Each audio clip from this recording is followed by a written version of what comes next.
La brèche ouverte par le chef de l'État pour décrisper les climats politiques en cette période du tournant décisif de l'histoire de la RDC est mal digérée par des membres de l'opposition politique congolaise. L'opposition politique ne trouve pas d'opportunité d'un dialogue qui risque de nous entraîner dans un schéma de transition et de déboucher au glissement du calendrier électoral en violation de la Constitution. Vital Kamerhe enfonce les clous. L'homme ne s'en cache pas. D'après lui, la tenue d'une table ronde est sans objet.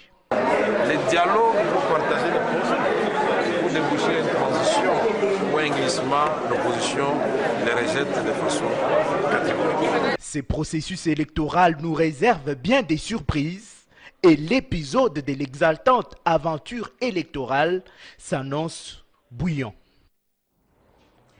Mikaël, bonsoir. Bonsoir. Et je vous reçois en tant que président du Parti travailliste, et initiateur de la nouvelle classe politique et sociale. Nous venons de suivre une frange de l'opposition rejette la main tendue du chef de l'État. Vous êtes de Oui, d'abord, il faut, quand on fait la politique, il ne faut pas être tricheur. Il faut éviter la tricherie. C'est-à-dire? Les amis n'ont pas le droit de parler au nom de l'opposition. Mais ils doivent parler de leur courant, de leur groupement, parce que l'opposition est plurielle. Moi, je vous dirais que l'opposition est pour, mais je serai plus respectueux des autres, plus précis, en parlant de l'opposition nationaliste que nous représentons. L'opposition pro-Congo, l'opposition pro-Afrique, le contraire de l'opposition pro-Occident. Moi, avant de prendre une position sur le Congo, je n'ai pas besoin d'appeler un ambassadeur. Je n'ai pas besoin d'aller dans une ambassade.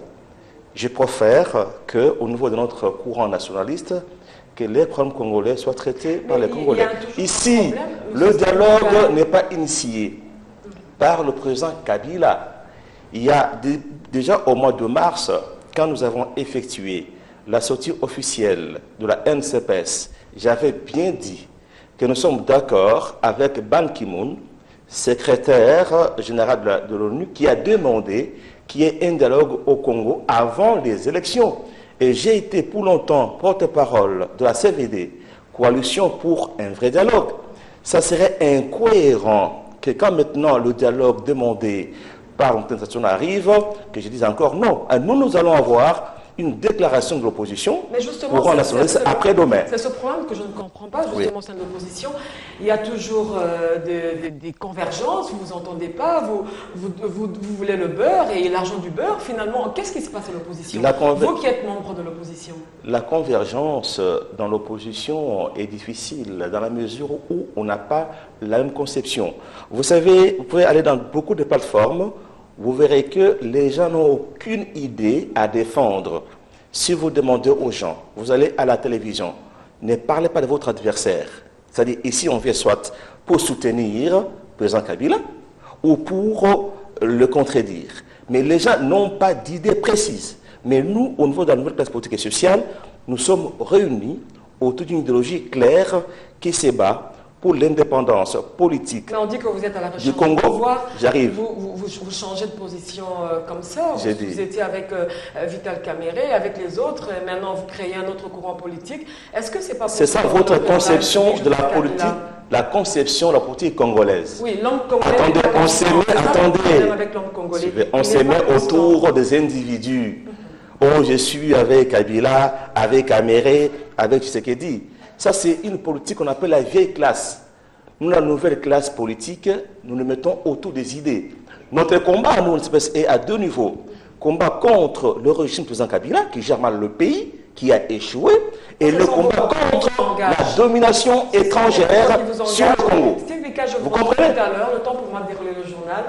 Dans l'entretemps, la confirmation par le chef de l'État de la tenue d'un dialogue tant réclamé par toute la classe politique ainsi que la société civile continue à faire couler beaucoup d'encre et de salive. Liévin Labou de la société civile pense que ce dialogue ne doit pas seulement tourner autour du calendrier électoral, mais de toutes les questions qui fâchent, alors que Benoît Yolama de la majorité présidentielle reste optimiste. Pour lui, toutes les questions auront des réponses en se faisant des concessions. Laetitia Batomba et Guigui Zawadi.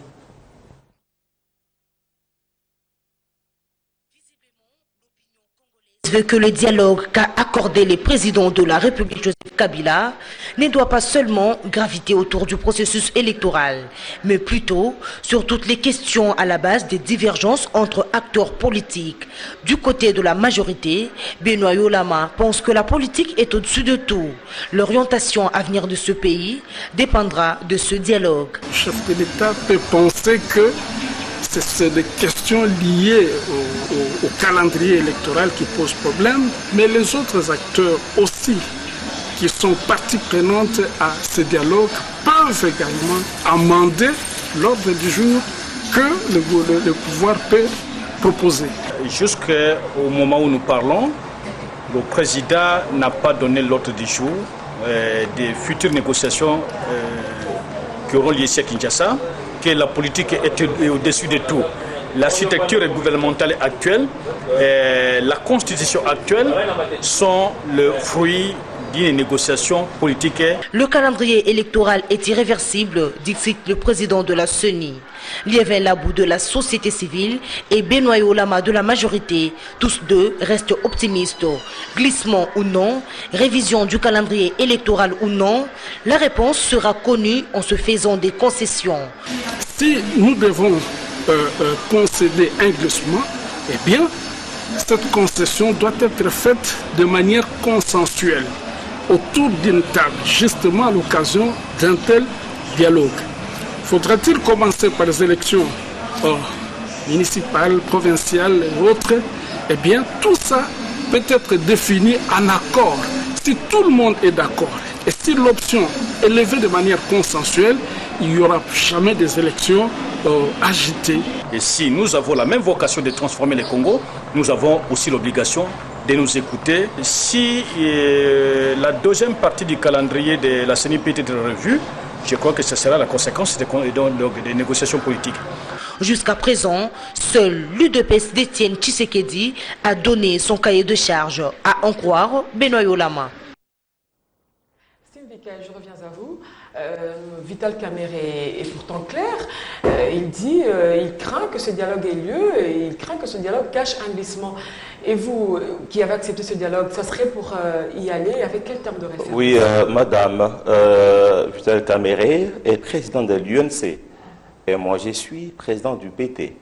Vous comprenez? Sûrement qu'ils ont leurs paramètres, ils ont raison, sur lesquels ils ont discuté. Moi, je suis cartésien et rationnel. Ils disent pas de dialogue, mais ils demandent qu'on revoie, qu'on change le calendrier électoral pour placer l'élection municipale après. C'est qui est mon point de vue. Mais on va le faire comment? La CENI est un organe technique. Elle ne peut pas changer les dates sur base de la demande d'un groupe des opposants. Il faut plutôt qu'il y ait discussion de la classe politique pour lui donner les compromis qu'il va faire. Moi, j'estime que dans cette démarche, il n'y a pas de cohérence. Quel est le tome de référence? Quels sont les tomes de référence, madame? Nous mettre d'accord sur le processus. Voir est-ce qu'il y a des moyens. S'il n'y a pas de moyens, répondons des locales, par exemple. La NCPS a donné une idée de créer un fonds populaire pour le soutien aux élections en cotisant $1 par exemple par mois par Congolais. On peut en parler. On doit nous montrer réellement qu'il y aura élection. Pour qu'il y ait élection apaisée, on doit se parler. Et cette rencontre est demandée par la communauté internationale. On demande de quoi on va parler. Ah, ça n'a pas de sens. Moi, j'avais dit ceci à l'émissaire chef de l'État. Il faut d'abord qu'il y ait une rencontre informelle comme il a fait.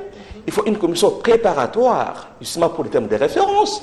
Et dans cette commission, il y aura les gens de la majorité et de l'opposition.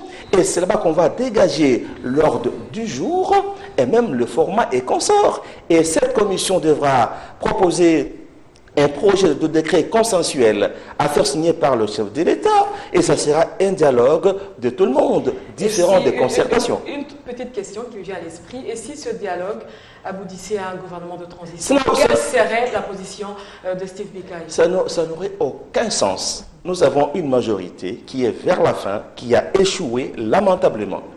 Je vois mal comment un opposant normal à un an des élections, doit aller se salir dans ces gouvernements. Parce que le chèque est patent sur tous les plans, sur le plan économique, social et même politique. Est-ce que nous sommes dans un cul-de-sac? Tu veux qu'on puisse négocier? Et nous devons nous mettre d'accord pour des élections apaisées. C'est pour les élections apaisées. Pour des élections apaisées. Et on verra peut-être plus tard quand vous allez gérer ce pays. Merci d'avoir en démocratie, on ne peut pas. Écoutez, madame, quand les gens font la guerre, se tirent dessus, finissent par dialoguer, comment on peut refuser de parler du Congo entre les Congolais pour des élections congolaises? Merci d'avoir accepté mon invitation. C'est moi.